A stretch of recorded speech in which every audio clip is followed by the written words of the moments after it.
بسم الله الرحمن الرحيم. اللهم صل على سيدنا وحبيبنا ونبينا ومولانا محمد وآله وسلم.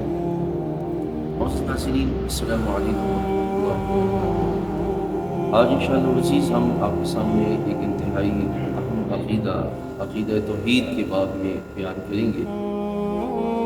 اللہ تعالیٰ جل وعلا کی جو صفات ہیں ان میں سے ایک صفت ہے کہ اللہ تعالیٰ قدیم ہے، ازلی ہے، کہ وہ ہمیشہ سے ہے اور ہمیشہ تک رہے گا. اب یہ صفت جو ہے وہ صرف اللہ تعالیٰ جل وعلا کی ہے.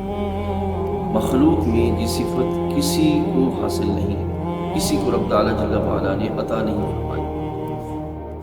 اب اللہ تعالیٰ جل وعلا کے علاوہ مخلوق میں کسی بھی شے کو یا جہان کو حادث جو ہے وہ نہ ماننا یا حادث ماننے میں شک کرنا، یا حادث کا مطلب یہ ہے کہ پہلے نہیں تھی بعد میں پیدا ہوئی، یا یہ کہ اللہ تعالیٰ جل وعلا کی طرح مخلوق میں کسی شے کو قدیم ماننا، یہ کفر ہے. ایسا عقیدہ جو رکھنا کفر ہے.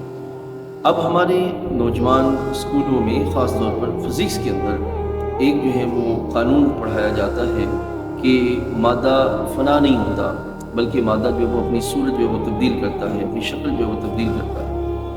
معزز ناظرین، یہ بات یاد رکھیے گا کہ کسی بھی شے کے بارے میں یہ عقیدہ رکھنا کہ وہ فنا نہیں ہوتا، کیونکہ وہ شے فنا نہیں ہوتی، تو اس کا مطلب یہ ہے کہ ہم دوسرے معنی میں اس شے کے لیے باقی ہونے کا، باقی رہنے کا جو وہ نظریہ رکھ رہے ہیں اور وہ شکل تبدیل نہیں کرتی، تو اس کا مطلب یہ کہ ہم اس کو جو ہے وہ قدیم مان رہے ہیں.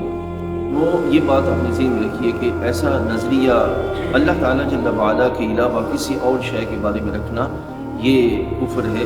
لہذا اس کتابوں کے اندر، فزکس کی خاص طور پر کتابوں کے اندر ایسے کلام کو پڑھتے ہوئے یہ بات اپنے ذہن میں رکھنی چاہیے کہ ہم یہ فقط ان کا نظریہ پڑھ رہے ہیں، ان کا ہمارے ایمان کے ساتھ جو وہ کوئی تعلق نہیں ہے.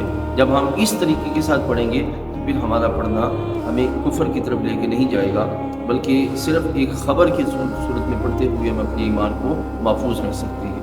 تو پہلے کیا عرض کیا کہ اللہ تعالیٰ جل وعلا قدیم ہے. اللہ تعالیٰ کے علاوہ جہان میں کسی بھی شے کو قدیم ماننا یا کسی بھی شے کے حادث ہونے میں شک کرنا، حادث ہونے کا مطلب یہ کہ پہلے نہیں تھی بعد میں پیدا ہوئی، اس صورت میں جو ہے اس کو شک کرنا یہ حادث نہیں ہے، تو ایسا عقیدہ رکھنا کفر ہے. کیونکہ قدیم ہونا یہ صرف اللہ تعالیٰ کا وصف ہے. اللہ تعالیٰ جل وعلا سمجھ و عمل کی توفیق عطا فرمائے. السلام علیکم.